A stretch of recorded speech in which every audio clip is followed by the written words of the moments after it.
श्री गणेशाय नमः। श्री जानकी वल्लभो विजयते।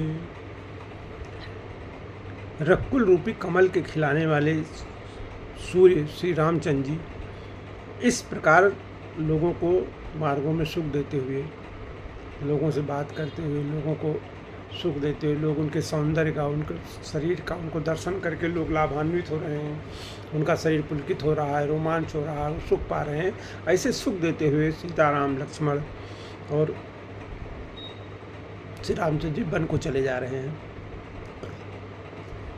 गोस्वामी जी कहते हैं कि आगे आगे श्री राम जी जा रहे हैं, पीछे लक्ष्मण जी सुशोभित है, तपस्वियों के वेश बनाए हुए हैं। दोनों बड़ी ही शोभा पा रहे हैं, दोनों तपस्वियों के वेश में हैं, बड़ी शोभा पा रहे हैं। और दोनों के बीच में सीता जी कैसे सुशोभित हो रहे हैं, जैसे ब्रह्म और जीव के बीच में माया। जैसे ब्रह्म और जीव के बीच में माया, ऐसे ही सीता जी उन दोनों के बीच में सुशोभित हो रही हैं। श्री रामचंद्र जी ब्रह्म हैं, लक्ष्मण जी जीव हैं, और बीच में माया रूपी श्री सीता जी हैं।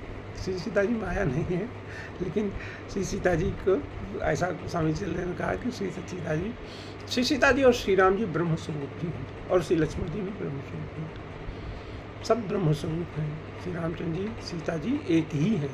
एक ही तत्व जो है प्रेम को पाने, प्रेम का अनुभव करने के लिए दो हो गया है। दो है नहीं, एक है, अद्वैत है।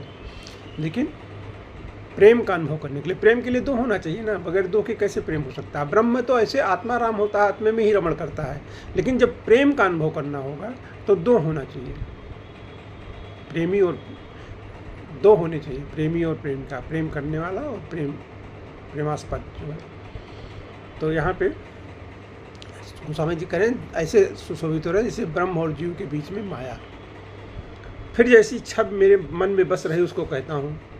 गोस्वामी दास जी कह रहे हैं कि जैसी छब मेरे मन में बस रही वैसे कह रहा हूँ।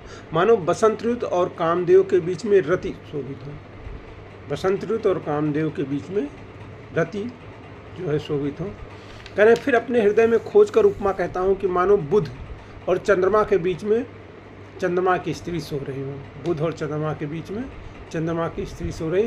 गोस्वामी दास की कोई भी कवि जो है उपमा नहीं कर सकता है। भगवान शिव ने जो है मानस को अपने मन में रचा और गोस्वामी तुलसीदास को बताया, लिखाया। लेकिन क्या है, ब्रह्म है ना। श्री रामचंद्र जी ब्रह्म हैं, और श्री लक्ष्मण जी जो है उनके मतलब साथ हैं, उनको धारण करने वाले हैं।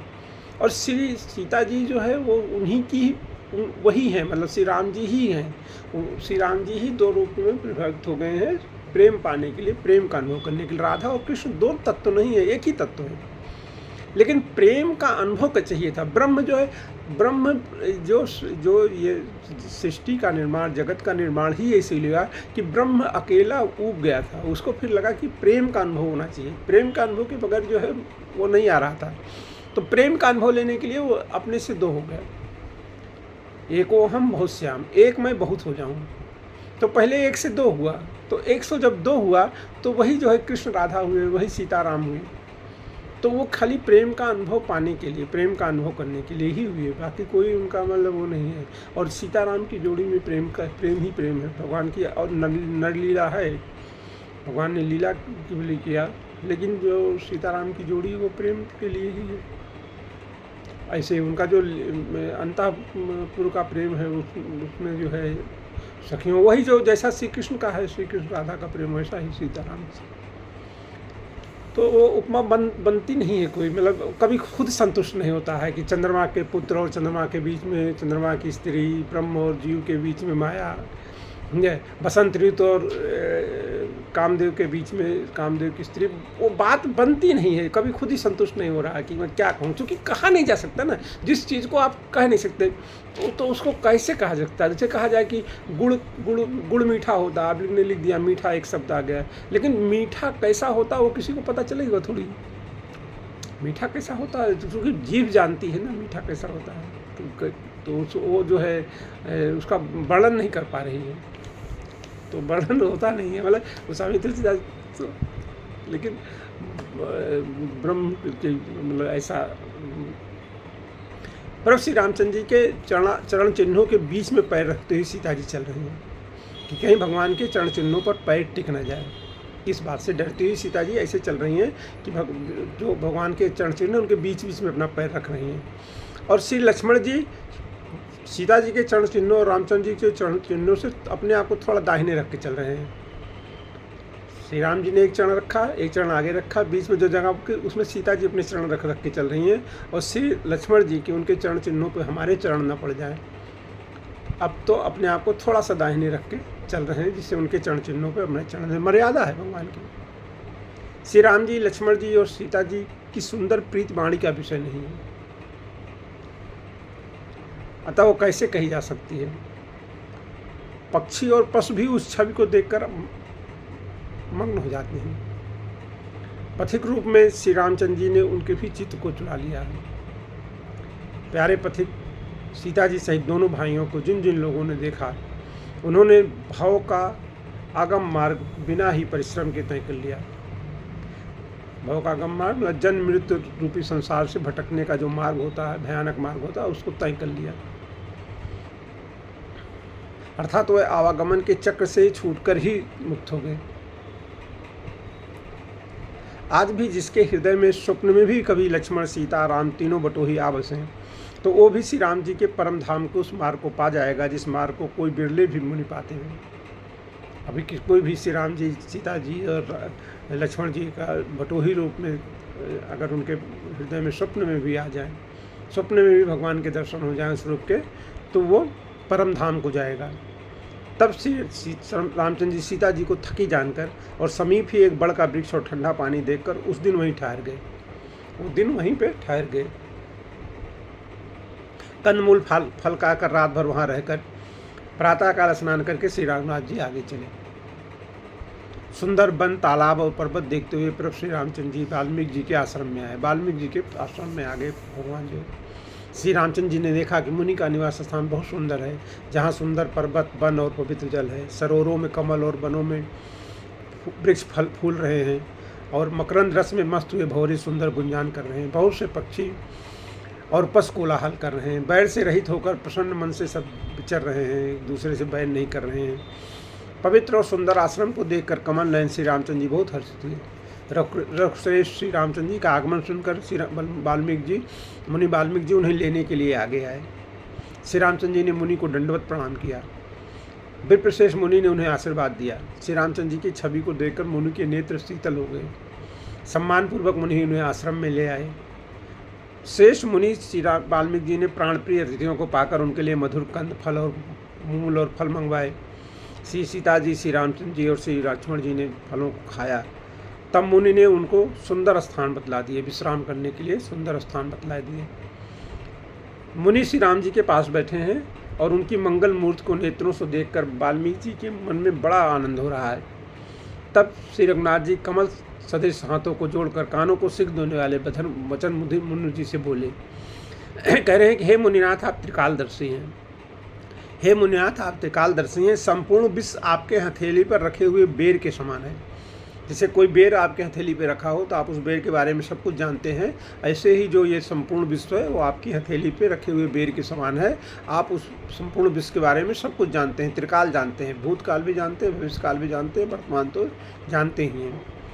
तुम त्रिकाल तरसी मुनिनाथा, विश्व बदर जिम तुम्हारे यहाँ था। जैसे बैर जो है रखा हो ऐसे ही है। अस कही प्रभु सब कथा बखानी, सब उसके बाद भगवान ने सब कथा बताई कि ऐसे ऐसे जय भांत तीन बन रानी, जिस तरह से रानी ने वनवास दिया वो सब कथा वनवास सब कथा मुनिनाथ को विस्तार से सुनाई। और कहा कि हे प्रभु, पिता की आज्ञा, माता का हित और भरत जैसे भाई का राजा होना और फिर मुझे आपका दर्शन होना, इस सब मेरे पुण्यों का प्रभाव है। पिता की आज्ञा का पालन हो रहा है, माता का हित हो रहा है और भरत जैसे स्नेही एवं धर्मात्मा भाई को राज्य मिल रहा है और मुझे आपका दर्शन मिल रहा है, इस सब मेरे पुण्यों का प्रभाव है। तात बचन पुनि मातु हित, तात बचन पुनि मातु हित, भाई भरत असराव, भरत ऐसा भाई राजा बनेगा। मोह कहूँ दरस तुम्हारे प्रभु, सब मम पुण्य प्रभाव। हे मुनिराज, आपके चरणों का दर्शन करने से आज हमारे सब पुण्य सफल हो गए, हमें सारे पुण्यों का फल मिल गया। अब जहाँ आपकी आज्ञा हो वहाँ और जहाँ किसी मुनि को उद्योग ना प्राप्त हो। भगवान कितने मतलब कितने सरल और कितने मतलब कितने क्या स्वभाव है भगवान का। भगवान कह रहे हैं कि देख पाए मुनि राय तुम्हारे, भये सुकृत सब सुफल हमारे। आपके चरणों को का दर्शन करके हमारे सब सुकृत फल सुफल हो गए।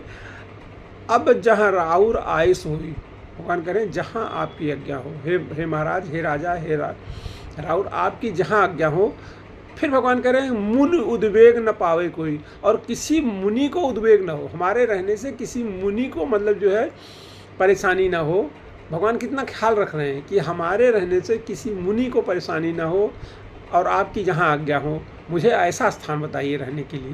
क्या मतलब भगवान कितना ख्याल रख रहे हैं कि मतलब किसी मुनि को उद्वेग ना हो। भगवान बहुत ख्याल रखते हैं अपने मतलब भक्तों का, अपने साथ का, अपने आस पड़ोस का, अपने वातावरण का बहुत ख्याल रखते हैं। बहुत, यही तो भगवान की खूबी है। अपने शत्रुओं का भी ख्याल रखते हैं। सेवकों की रुचि के अनुसार काम करते हैं भगवान। भगवान का सब काम जो है अपने सेवकों की रुचि के अनुसार होता है, और अपने मतलब जो है उनका मतलब यही है कि भाई दूसरों का ख्याल रखने में। भगवान श्री रामचंद्र की पूजा भी अकेले नहीं होती है।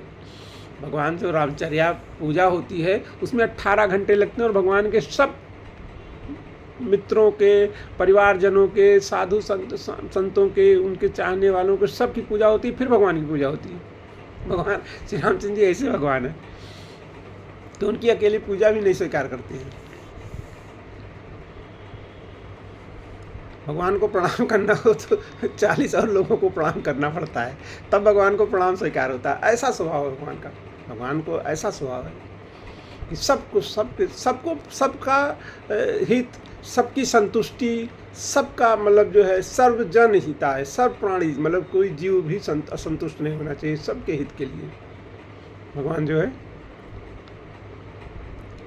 ऐसा स्वभाव भगवान का। अब जहाँ आपकी आज्ञा हो, जहाँ कोई भी मुनि उद्योग को प्राप्त न हो। मुनि तापस जिनते दुख लहीं, ते नरेश गुण पावक दहीं। कह रहे हैं कि क्योंकि जिनसे मुनि और तपस्वी दुख पाते हैं, ऐसे राजा बिना अग्नि के ही जलकर भस्म हो जाते हैं। ऐसे राजा जिनसे मुनि और तपस्वी दुख पाते हैं, बिना अग्नि के ही जल के भस्म हो जाते हैं।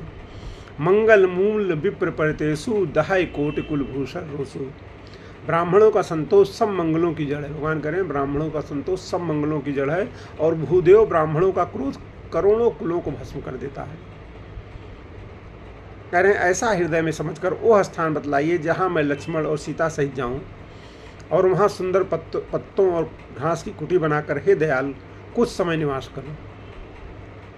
भगवान की सरल वाणी सुनकर ज्ञानी मुनि वाल्मीकि कहे धन्य महाराज, कहें धन्य है, हे रकुल के ध्वजा स्वरूप, आप ऐसा क्यों नहीं कहेंगे। आप सदैव वेद की मर्यादा का पालन करते हैं। कस न कहो असर कुल केतु, तुम पालक संतत सुर सेतु। हे राम, आप वेद की मर्यादा के रक्षक जगदीश्वर हैं, और जानकी जी माया हैं, जो कृपा के भंडार आपकी रुख पाकर जगत का सृजन, पालन और संहार करती हैं। आपका रुख पाकर जगत का पालन और संहार करती हैं, सृजन भी करती हैं। जो 1000 मस्तक वाले सर्पों के स्वामी और पृथ्वी को अपने सिर पर धारण करने वाले हैं, वही चराचर के स्वामी शेष जी गणेश लक्ष्मण जी हैं। देवताओं के कार्य के लिए आप राजा का शरीर धारण करके दुष्ट राक्षसों की सेना का नाश करने के लिए चले हैं। सुरत सेतु पालक राम तुम जगदीश माया जानकी, जो सियत जग पालत हरत रुख पाए कृपा निधानी की। जो सहस शीयुष अहिष महीधर लखनु सचराचर धनी, सुरकाज धरि नगराज तनु चले दलन खल निसचरनी। राम स्वरूप तुम्हार वचन अगोचर बुद्धि पर, अविगत कह अकथ अपार नेति नियति निगम कह। कह रहे हैं हे ब्राह्म, आपका स्वरूप वाणी के अगोचर, बुद्धि से परे, अव्यक्त, अकथनीय, अपार है। वेद निरंतर उसका नेत नेत कहकर वर्णन करते हैं। कह रहे हैं हे राम, जगत दृश्य है, आप उसके देखने वाले हैं। आप ब्रह्मा विष्णु और शंकर को भी नचाने वाले हैं। जब वह भी आपके मर्म को नहीं जानते हैं, तब और कौन जान सकता है। जग पेखन तुम देख निहारे, विधि हरि शंभु निहारे, त्यों न जान है मरम तुम्हारा, और तुम्हें को जान निहारा। और कौन आपको जान पाएगा। वही आपको जानता है जो जिसे आप जना देते हैं। जिसको आप जनाना चाहते हैं वही आपको जानता है। सोई जाने जिन देहु जनाई, जानत तुम्हें तुम्हें हो जाए। तुमको आपको जान लेने के बाद वो आप जैसा ही हो जाता, आपका ही स्वरूप हो जाता है। हे रघुनंदन, तुम्हारी कृपा तुम्हें रघुनंदन, जाने ही भगत भगत उरचंदन। हे भक्तों के हृदय के शीतल करने वाले चंदन, आपकी कृपा से भक्त आपको जान पाते हैं। आपकी कृपा के बगैर कोई आपको जान नहीं सकता है। चिदानंदमय देह तुम्हारी, विगत विकार जान अधिकारी। आपकी देह चिदानंदमय है। प्रकृति जन महाभूतों की बनी हुई कर्म बंधन त्रिदेह विशिष्ट माइक नहीं है। ये मतलब प्रकृति जो छित जल पावक गन समीरा वाली आपके शरीर नहीं है। आप चिदानंदमय हैं, सत हैं, चित हैं, आनंद हैं। और नर तन धर्यो संत सुरकाजा, आपने जानबूझकर अपनी इच्छा से आपने नर्तन धरा है।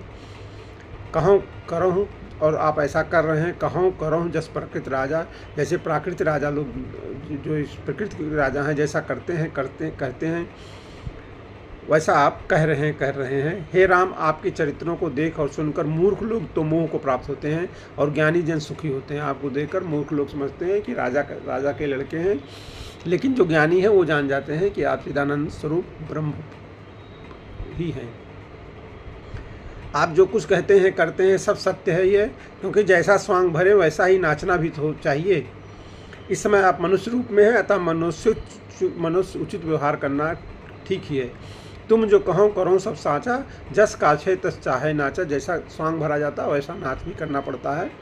तो आप मनुष्य शरीर में हैं, इसलिए जो है आप मनुष्य की तरह व्यवहार कर रहे हैं। पूछो मोह के रहूँ कहाँ, मैं पूछत सच्चा। आप मुझसे पूछ रहे हैं कि कहाँ रहूँ, जगह बताइए। मैं आपसे सच्चा के पूछ रहा हूँ। जहाँ न हूँ तह देहूँ कहीं, तुम्हें दिखाऊँ ठाए। आप जहाँ नहीं हो, जहाँ आप नहीं रहते हो, जहाँ आप नहीं हैं, वहाँ मैं आपको वहाँ कहिए, वही मैं आपको स्थान बता देता हूँ कि आप यहाँ पे नहीं हैं। मतलब कहने का मतलब आप सर्वत्र हैं। ये जगत ही आपका स्वरूप है। भगवान, ये जो जगत हम लोगों को भास रहा है ये भगवान का स्वरूप है। श्रीमद् भागवत में विराट रूप की बहुत चर्चा है कि नदियाँ उनकी नसें हैं, पेड़ उनके रोम हैं, सब बहुत ही विस्तृत चर्चा है। और उसी दृष्टि से जगत को देखना भी चाहिए। फिर भी कह रहे हैं मुनि के प्रेम रस वचन सुनकर श्री रामचंद्र जी सचका कर मन में मुस्काए। अब श्री रामचंद्र जी चाह रहे हैं कि ऐसा ना हो कि मुनि जी सब कुछ कह दें, मतलब सारा रहस्य ना खोल दें, इसलिए वो सच्चा रहे हैं और मन में ही मुस्कुराते हैं। क्योंकि रहस्य खुल जाने से डर है ना कि रावण जो है वो केवल मनुष्य के ही से मरेगा। अगर भगवान का रहस्य खुल जाएगा कि ब्रह्म है तो फिर वो मरेगा नहीं। इसलिए भगवान चाहते नहीं कि उनका रहस्य जो है खुले। ऐसे भगवान ने कई लीला कहीं की लीला की है कई बार, लेकिन जो है ऐसा उन्होंने होने नहीं दिया कि मतलब वो रहस्य खुल जाए। कि इसीलिए रावण को हमेशा संदेह रहा कि ये मनुष्य हैं कि ब्रह्म है। वाल्मीकि जी हंसकर फिर अमित रस में डूबी हुई मीठी वाणी बोले। भगवान अब श्री वाल्मीकि जी ने बहुत अच्छी बातें कही हैं कि भगवान कहाँ हैं, कहाँ ज़्यादा हैं तो सब जगह, लेकिन ज़्यादा कहाँ हैं वहाँ बता रहे हैं। सुनो राम अब कहो निकेता। हे रामचंद्र जी, मैं अब आपको वो स्थान बताता हूँ जहाँ बसों से लखन समेता, जहाँ आप लखन और सिया के साथ बसते हैं। जिनके श्रवण समुद्र समाना, कथा तुम्हारी सुभग सरनाना। वाल्मीकि जी कह रहे हैं कि जिनके कान समुद्र की भांति आपकी सुंदर कथा रूपी अनेकों सुंदर नदियों से भरे निरंतर होए न पूरे, तिनके ही तुम कहूँ गृह गुरूरे। जिनकी आपकी कथा में रुचि है और उनके कान समुद्र के समान विभिन्न नदियों से जो है जल लेने के बाद भी कभी पूरे नहीं पड़ते, समुद्र कभी बढ़ता नहीं है। ऐसे ही विभिन्न स्रोतों से कथा सुनते सुनते भी वो कथा में उनकी लालसा बढ़ती ही रहती है। उनके हृदय आपके सुंदर घर हैं, मतलब वहाँ भगवान ज़्यादा निवास करते हैं। ऐसे मनुष्यों में भगवान निवास करते हैं जिनकी भगवान की कथा वार्ता में बहुत रुचि है। बहुत रुचि है मतलब कि अनेक स्रोतों से वो कथा वार्ता सुनते रहते हैं, अनेक जगहों से सुनता रहते हैं और उनका कभी जो है उससे संतोष नहीं होता, उससे संतुष्टि नहीं होती है। फिर कह रहे हैं लोचन चातक जिन करे राखे, रहाएं दरस जलधर अभिलाखे।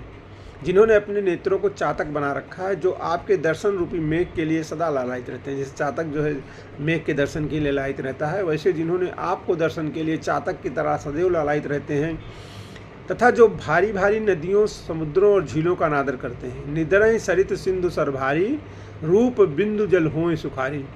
वो मतलब जो है चातक जैसे जो है दूसरी कहीं नदी या तालाब जल में नहीं पानी पीता, ऐसे वो कहीं और दूसरी जगह मतलब अनन्य आश्रित है आपके ऊपर। जो श्रीमद् भगवत में भगवत गीता में भगवान ने अनन्य आश्रय की बात कही, वही ये कह रहे हैं यहाँ श्री वाल्मीकि जी कह रहे हैं कि जो मतलब आपको आपके अनन्य आश्रित हैं, तिनके हृदय सदन सुखदायक, बसों बंधु सिए सह रघुनायक। उनके आप हृदय में सुखदायी हृदय भवन में उनके आप जो है श्री लक्ष्मण जी और सीता जी सहित निवास करिए। जस तुम्हार मानस विमल हंसिन जीहा जास, मुक्ता हल गुनगन चुने राम वसहि तास। कह रहे हैं कि आपके यश रूपी निर्मल सरोवर में जिसकी जीव हंसिनी बनी हुई है, मतलब जो आपका यश गाते ही रहते हैं, आपके गुण समूह रूपी मूर्तियों को चुपते ही रहते हैं, मतलब आपके गुणों का वर्णन करते ही रहते हैं, आपके यश यशोगान आपका गुणों का वर्णन करते रहते हैं। हे राम जी, आप उनके हृदय में बसिए। प्रभु प्रसाद सुच सुभग सुभाषा, सादर जा सुलह नित नासा। जिसकी नासिका प्रभु के पवित्र और सुगंधित सुंदर प्रसाद को नित्य आदर के साथ ग्रहण करती है, जो भगवान को नित्य जो है पवित्र और सुगंधित पुष्पों का प्रसाद करते हैं। तुम्हें निवेदित भोजन करें, जो आपको निवेदित करके आपको अर्पण करके ही भोजन करते हैं। प्रभु प्रसाद बटभूषण धरहीं, और आपको ही मतलब वस्त्र अर्पण करके ही उस प्रसाद रूपी उस वस्त्र को धारण करते हैं, मतलब आपको अर्पण करके ही भोजन और वस्त्र प्रसाद के रूप में पाते हैं। जिनके मस्तक देवता और गुरु को देखकर बड़ी नम्रता के साथ प्रेम सहित झुक जाते हैं। शीश नमः सुर गुरु जिद देखी। जिनके मस्तक जो है सुर गुरु और देवता ब्राह्मणों को देखकर अपने आप झुक जाते हैं, विनम्रता बस प्रेम बस अपने आप झुक जाते हैं। प्रीति सहित कर विनय विषय की, और विशेष विनय से प्रीत करते हैं, प्रेम और विनय दोनों विशेष करते हैं। कर नित्य करें रामपद पूजा, और रोज आपकी पूजा करते हैं। नित्य श्री रामचंद्र जी आपके चरणों की पूजा करते हैं। राम भरोस हृदय नहीं दूजा। जिनके हृदय में राम जी के अलावा दूसरे का भरोसा ही नहीं, एक भरोसा एक बला एक आस विश्वास, और जिनके हृदय में आपका ही भरोसा, दूसरा कुछ नहीं है। तथा जिनके चरण श्री रामचंद्र जी के तीर्थों में चल कर जाते हैं। चरण राम तीर्थ चल जाहीं, राम बसों तिनके मन माही। आप श्री राम जी आप उनके मन में निवास करिए। क्या क्या बता दिया भगवान वाल्मीकि जी ने कि जो आपको नित्य जो है पुष्पाद सुगंधित प्रसाद का प्रसाद मतलब आपको आदर के साथ अर्पण करते हैं। भगवान को रोज पुष्प अच्छे पुष्प का प्रसाद चढ़ाना चाहिए, कह रहे हैं ना। फिर कह रहे हैं कि जो आपको मतलब भगवान का प्रसाद ही पाते हैं, भगवान को अर्पण करके ही भोजन पाते हैं, भगवान को अर्पण करके ही वस्त्र पाते हैं। ब्राह्मण देवता गुरु और ब्राह्मणों को प्रेम सहित नमस्कार करते हैं, जो भगवान के चरण कमलों की नित्य पूजा करते हैं, और जिनके हृदय में आपके अलावा किसी दूसरे का भरोसा नहीं है, जिनके चरण आपके तीर्थों में चल कर जाते हैं। हे राम जी आप उनके मन में निवास करिए, उनके मन में निवास करिए। मंत्र राज नित्य जपएं तुम्हारा, पूजें तुम्हें सहित परिवारा। कह रहे हैं, अब आगे कह रहे हैं कि जो आपके नाम को मंत्र राज समझ कर जपते रहते हैं राम राम, और परिवार सहित आपकी पूजा करते हैं, अपने परिवार के साथ आपकी पूजा करते हैं। जो अनोखे प्रकार के तर्पण और हवन करते हैं, सब तरह के तर्पण देव मनुष्य पितृ तर्पण करते हैं, हवन करते हैं, तथा ब्राह्मणों को भोजन कराकर बहुत सा दान देते हैं। और जो गुरु को हृदय में आपसे भी अधिक बड़ा जानकर सर्वभाव से सम्मान करके उनकी सेवा करते हैं। तुमते अधिक गुरु जी जानी, सकल भाई से वही सम्मानी। आपसे बड़ा जानकर उनका सम्मान करते हैं, और इस सब कर्म का एकमात्र फल ही मांगते हैं कि श्री रामचंद्र जी की चरणों में हमारी प्रीति हो। ये सब जो करते हैं उसका एक ही फल मांगते हैं कि भगवान के चरणों में हमारी प्रीति हो। सब कर मांगा है एक फल, रामचरण रति हो। तिनके मन मंदिर बसों श्री रघुनंदन हो। उनके मन मंदिर में आप और सीता जी दोनों निवास करिए। काम को मदनमान न मोहा, लोभ न क्षोभ न राग न द्रोहा। जिनके न तो काम है, क्रोध मद अभिमान और मोह है, न लोभ है, न क्षोभ है, न राग है, न द्वेष है।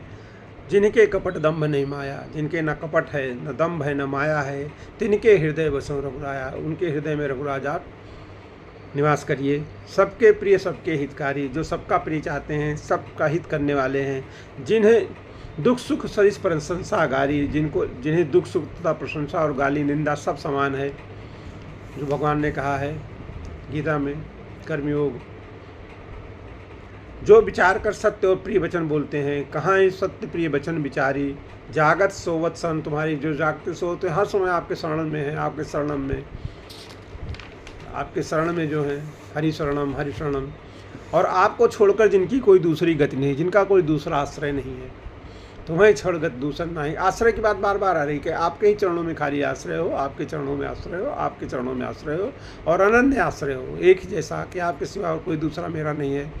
राम बसों तिनके मन माही, आप उनके बस में, उनके मन में बसिए। जननी सम जाने पर नारी, थोड़ा आप भगवान व्यवहार की बात वाल्मीकि बता रहे हैं कि दूसरे की नारी के सम को अपनी जननी के समान समझते हैं।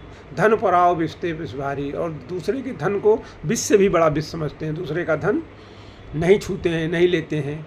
जे हर्षें पर संपत्ति देखी, जो दूसरों की संपत्ति देख के हर्षित होते हैं, ये सबसे कठिन काम है और यही मूल है, सबसे कठिन काम यही। अभी तक तो जो कहा गया वो मतलब सरल काम था, दूसरे के दुख को देख के दुखी होना बहुत सरल है, लेकिन जे हर्षें पर संपत्ति देखी, दूसरे की जननी को माता समझना कठिन है, लेकिन चलेगा, हो जाएगा। धन पराव विषते, दूसरे के धन को विष समझना वो भी कठिन है, बट चलेगा। लोग पैसा पाते हैं, रख लेते हैं, सभी लोग रख लेते हैं, हम लोग भी रख लेते हैं, कोई इसी, लेकिन ये सबसे कठिन काम है, सबसे कठिन। और जिसमें ये आ गया, जे हर्षें पर संपत्ति देखी, बस वो समझ लीजिए कि उसने जग जीत लिया, उसको भगवान मिल गए, उसको सब मतलब कुछ प्राप्त हो गया।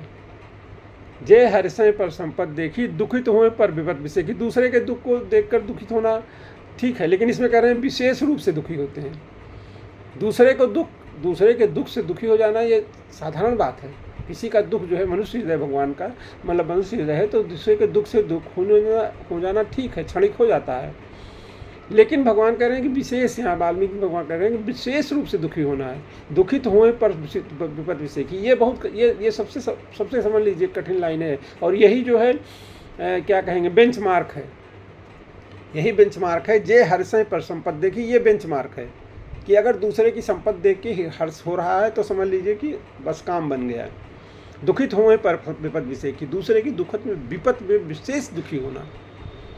जिन्हें राम तुम प्राण प्यारे, हे रामचंद्र जी जिनको आप प्राण से भी ज़्यादा प्यारे हैं, तिनके मन सुख सदन तुम्हारे, उनके जो मन आप में आपका सुख घर हो, आपका निवास हो। स्वामी साख पितु मातु गुरु, जिनके सब तुम तात, जिनके स्वामी सखा तुम्हें हो, माता च पिता तुम्हें हो, गुरु सब आप ही हैं। उनके मन मंदिर में आप सीता सहित दोनों भाई निवास करें। मन मंदिर तिनके बसों, सिए सहित दो भ्रात। अवगुण तुझ सबके गुण गहीं, सबके गुण को ग्रहण करते हैं और गुणों को छोड़ के सबके गुणों को ग्रहण करते हैं। विप्रधेनु हित संकट सहीं, और ब्राह्मण और गौ के लिए संकट सहते हैं, ब्राह्मण और गौ की रक्षा के लिए संकट सहते हैं। नीत निपुण जिनका जग लिखा, नीति निपुणता में जिनकी जगत में मर्यादा है कि भाई नीति का पालन करते हैं। देखिए ये सबसे बड़ी बात है, नीति निपुणता। नीति को अगर मर्यादा क्या है, नीति को मानना, पहले तो नीति को बनाना और फिर नीति में निपुणता के साथ उसको मानना। उनका सुंदर मन आपका घर है, घर तुम्हारे तिनकर मन नीका, गुण तुम्हारे समझे निज दोषा, जो गुणों को आपका और दोषों को अपना समझता है। अपने अंदर कोई गुण है तो वो भगवान का है, और अपने अंदर कोई दोष है तो वो हमारा है। और ये सही बात है, जो गुण है वो भगवान का है, और जो दोष है वो इसलिए आता है कि हम अपने आप को मान लेते हैं। जीवात्मा अपने अस्तित्व को मान लेता है, अहंकार के कारण दोष आ जाता है, और जितने गुण हैं वो सब भगवान के हैं। जय सब भांत तुम्हारा भरोसा, और जिसको आपका भरोसा, फिर वही बात आएगी, आश्रय और शरणागति की बात बार बार आती है। राम भगत प्रिय लागें जेही, जिनको राम के भक्त बहुत प्रिय लगते हैं। तेह उर बसों सहित वैदेही, उनके आप हृदय में वैदेही जी के साथ निवास करिए। जाति पात धन धर्म बड़ाई, प्रिय परिवार सदन सुखदाई। जात पात धन धर्म बड़ाई, अपना प्यारा परिवार और सुख देने वाला घर, सबको छोड़कर, सब तज तुम्हें रहे उरलाई, तेह के हृदय रघुराई। सब कुछ छोड़कर जो आपके हृदयनाथ आपको हृदय में ही धारण करता है, आप उसके हृदय में रहिए। स्वर्ग नरक अपवर्ग समाना, जहाँ तहाँ देख धरे धनवाना। स्वर्ग नरक और मोक्ष जिसकी दृष्टि में समान है, क्योंकि वो जहाँ तहाँ केवल धनुष बाण किए हुए आपको ही देखता है, और जो कर्म से, वचन से और मन से आपका दास है। हे राम जी, आप उसके हृदय में डेरा करिए। कर्म वचन मन राउर चेरा, राम करो तिनके उर डेरा। उनके हृदय में आप निवास करिए। जाह न चाहिए कबों कुछु, तुम सने सज सहज सन्यो। जिनको कभी कुछ भी नहीं चाहिए, जिसका आपसे स्वाभाविक प्रेम है, कामना नहीं होनी चाहिए, आसक्ति नहीं है। बसो निरंतर तास मन सो राउर निजगेऊ। आप उनके मन में निरंतर निवास करिए, वो आपका अपना घर है। यही विधि मुनिवर भवन दिखाए। इस प्रकार मुनिवर ने बताया कि आप तो सर्वत्र व्याप्त हैं, लेकिन कहाँ कहाँ आप ज़्यादा हैं, तो वो भगवान बता रहे हैं कि हाँ आप ज़्यादा रहते हैं। श्री राम जी को उन्होंने बताया, उन्होंने इस प्रकार जो है उनको श्री वाल्मीकि जी ने सुंदर घर दिखाए सब। उनके प्रेमपूर्ण वचन श्री रामचंद्र जी के मन को बहुत अच्छे लगे। फिर मुनि ने कहा कि हे सूर्यकुल के स्वामी सुनिए, अब मैं इस समय के लिए सुखदायक आश्रम कहता हूँ, निवास स्थान बताता हूँ। कहा मुनि सुनो भानुकुल नायक, आश्रम कहो समय सुखदायक। इस समय मैं आपके लिए सुखदायक आश्रम कहता हूँ। अब उसकी चर्चा हम लोग करते हैं।